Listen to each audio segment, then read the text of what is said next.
মাফ কইরা দাও ও গো আল্লাহ কইরাছি গুনাহ মাল্লা তুমি গাফার তুমি আল্লাহ তুমি গাফার তুমি রহমান মাফ করে দাও ও গো আল্লাহ কইরাছি গুনাহ এই দুনিয়ার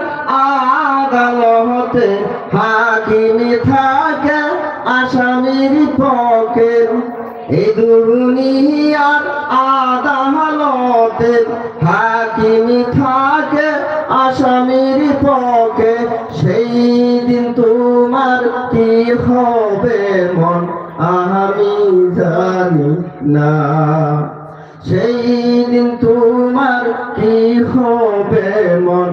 আমি জানি না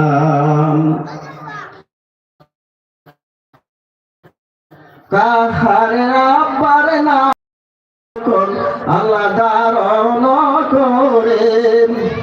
বিচার যেদিন আল্লাহ শুরু করবেন সেই দিন আমার রাসূল দিনে উপায় দেখি না সেই দিন আমার মুর্শিদ দিনে উপায় দেখি না তুমি আল্লাহ তুমি গাফার তুমি রাব